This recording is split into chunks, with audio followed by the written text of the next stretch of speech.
going to give the questions first to the county commissioner candidates. And I think we just have one present, Brian Croft, who's an independent. So what we will do, we'll let you open up. I beg your pardon? We'll let you open up with your opening statement, and you have 5 minutes. No? Yes. Good afternoon, everyone. My name is Brian Croft. Most everybody in this room knows me at some point or another. I've lived here 40 years. I may not look 40 years old, but I've been told that. I know Mr. Jack said in the newspaper that sometimes older is better, but like she said, I think it's time for some younger folks to get involved with politics and decisions in this county. I volunteered for 20 years now in the community, mostly volunteer. Started in Claxton, went through the separation, and now I'm in the county fire department, assistant chief. I graduated Claxton High School in 1994, right here in town, and been involved in this community my whole life. Played football here, baseball. I moved. I thought I wanted to be in law enforcement, so I went in the military to go into the Air Force to be a security force member. Decided I didn't like 24-hour shifts, so I got into the training division, and now I taught people how to shoot guns for 14 years and loved it. Never knew I'd be able to kind of get in front of people and talk, but training people how to shoot a weapon and carry it into combat was kind of a little nick I had after I got comfortable with it. But like I said, during that time I was also involved with Claxton Fire Department. I became the training officer. I don't know the year, but we've done it for a long time. I worked with Larry Rogers prior to me being training officer, and when Harold became chief, I worked one-on-one with him, training the Claxton firemen for a long time. I worked with the Georgia Forestry Commission here in Evans County. I also work with juvenile corrections in Evans County. I have a jack of all trades, master of none attitude. So I do have some background in this community, and I think it's time for some change or some younger folks to get involved in politics and maybe start making some different views. I own 2 businesses now. From having a state job and owning your own company, I see things 10,000 times different. I have to sweep the floor, do the ordering, inventory, and payroll. I have to do it all as a small business owner. And I know there's some government agencies that couldn't run the way I run my business. They would go broke. When I was a weapons instructor in the Air Force, we had an ammo allocation every year. And that ammo allocation, we never used all that ammo. So we were told, use it or lose it. And I do not agree with that policy in the government. And every government business out there gets a set amount of money, and if they don't spend all that money, they don't get that much next year. I think something needs to be fixed in that area. I was told every year to go to a range and shoot up like 50,000 rounds of ammo into a pile of dirt. Bullets don't go bad. So I grew up around a lot of things and seeing wasteful spending and wasteful use. And now this thing is time for me to get involved and see what kind of impact I can make on Evans County. Okay. What is your point of view on the survival of the Evans County Hospital? And as commissioner, what would you do to support your opinion? The survival of the hospital, first of all, back to being a business owner.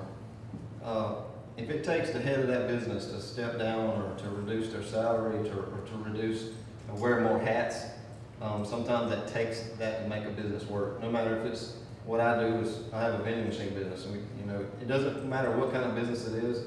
If you don't have the revenue coming in, you can't support everybody on board. Something has to change. There's programs out there that I know that the county's looking into that may work, may not. I actually have some information I pulled. I did a public records request this past week with the county, and they gladly kind of sent me over some information. But fiscal year 15, $44,000 was operating support that was given to the hospital. That the county has no idea, knowing they give that money without anything in return. They know they're not going to get that money back. And we also, us, people who live in the county, we have to still pay that property bond until 2032. So that's a long time to be paying a bond, no matter if the hospital survives or not. So we need to do what we can to make it survive, but it's going to have to work on its own. Okay. What is your opinion on consolidation of city and county government? What effect, if any, would a consolidation have on the quality of life of Evans County residents overall? Well, actually, I have a lot of background in this one from being Harold's training officer in the Blackson Fire Department. We were actually, me and Mr. Harold, the fire chief, we actually went to some training, and we found out that a training officer was worth as much points as a fire truck was on the insurance rating. So we started making, with the county, they were going to fund a training officer position. But let me tell you, I saw how dirty politics can be, and it shouldn't be that way. But it takes a lot of education to the county commissioners, city officials. It takes education on knowing what we're doing. You need to educate the public to know what we're doing. By consolidating, the fire department went through this consolidation. They were going to create a board where there was a head of Daisy, a head of Belleville, a head of city, and a head of county. We're going to all have input on the status of the fire department board. Even though the city didn't, and county couldn't come up to an agreement and consolidate, just by the county separating, the budget, I pulled this information from the county, the fire budget saved $89,000 to the community by separation. I have numbers here. City of Claxton's budget, FY17 is $173,000, and the fire budget in the county is $216,000. The total fire budget is $390,000.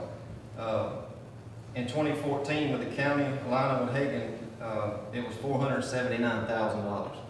So there was somewhere or another there was a disconnect in where that money was being allocated or spent, and just by separation there was $89,000 difference. The separation or consolidation of fire, police, EMS, all of that is going to save everybody in this community money. The police department's already doing it, but one will run one call, the city will back up the county, and the county will back up the city. Okay. What would you do to provide and/or improve quality recreation to all citizens of Evans County? I know a little bit about the rec department and the situation that we're in. Right now, I think Mr. Danny Swain is retired, which is, I'm glad for Mr. Danny, I'm proud for him. But at this time, it's just like talking about the consolidation. I mean, we're in no better time to consolidate everything, rec department, city, and county. We don't want anybody to lose their job, but as people retire, you should slide those people into those positions and be one umbrella. It's one insurance bill, one light bill, one internet bill. But the county recreation department, with Mr. Danny leaving, it needs to really think about who they're fixing to hire and put in his place.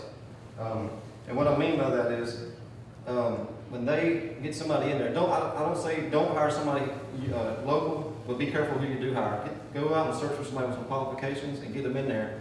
And then to get the county back on board with funding, the county is actually pulled away from the rec department because, let me tell you why, they're under a board. It's not, that can't be checked on. What I mean by that, they can't just go in there and look at their funds and what they're spending it on. The county's not going to participate in something that they cannot be transparent. And if I'm anything, I want to be transparent with everybody. All spending should be transparent, whether it be fire, police, rec department. But you cannot be transparent when the rec department is run by a board that you cannot check on what they're spending the money on. So I think they need to come out from under that board and get the county back on board with that. Okay. The last question, in your opinion, what are the major issues that will confront the Board of Commissioners over the next 4 or 5 years? And what would you recommend doing to prepare for these issues? Well, one thing is definitely going to be the consolidation effort that the county and the city, I think, should really sit together and train and really, don't bump heads about it, but really be smart about what we're fixing to do as we move forward as a county. Consolidation efforts is going to be probably number one. The hospital is always going to be in the back of our minds and making it work.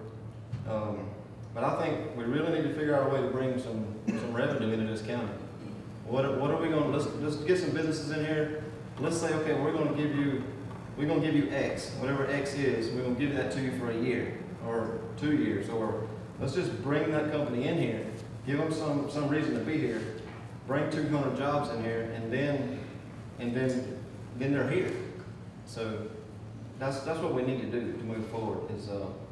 Is basically, I think consolidation is gonna be a big move. The hospital and doing something to get some businesses in here. Okay. Now those were your 4 questions, and you have, is it 3 minutes to close? And in your closing remarks, if you could maybe just talk about with the consolidation, would that affect one sector of the city, of the county more than another, rural or urban? What would it be best for? I actually think, I think it would help the city more than it would the county. And just knowing what I know about the fire protection, I know a couple of years ago before we did the merger or separation, my mother's property was, they were paying, I think she was paying $80 a year for fire protection. I paid $50 in the county. Well, here's only, I don't know how many city classes had this year, but out of 146 to 45 calls a year, more than 90% of them are in the county. There's like 10 calls a year in the city. So why was the city people paying $80 a year and the county people were paying $50 a year? When we was talking about, when we were trying to get this training officer position and these other things to lower our ISO, we made a big move politically to get Belleville and Daisy to turn their stations over to Claxton several years ago. That lowered my insurance $550. I was directly involved in that, because when I called about my insurance on my home when I built it in 2006, I found out Daisy didn't have an ISO rating. So my insurance was $1,200 some odd dollars. So just because I knew what questions to ask, I said, what would my insurance be if I was a class 6, which Claxton was at the time? She said it would drop you down to $450 a year.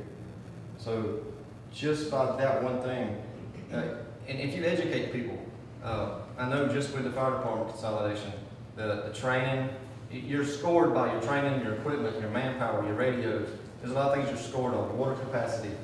By consolidation of those things, you got to educate the public.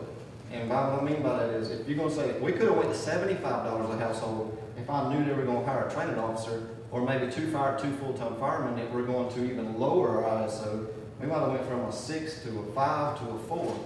The lower your number, the lower your homeowner's insurance. That affects everybody in the community, everybody who owns a home. So I wouldn't have minded, go up $25 and level that off with the city. At the time, they could have went down and we could have went up, but you got to educate the people and let them know what they're getting in return. If they know they're going to save $500 on their insurance, they're not going to mind paying another $25 for their fire protection. So there's a lot of stuff out there but you just got to educate the people to know that what's going on. Or they're just going to flip out when you say, "Are you fit to raise my taxes?" So. Well, thank you, Brian, and I think he's done a marvelous job of explaining and had some good ideas. So can we give him a hand?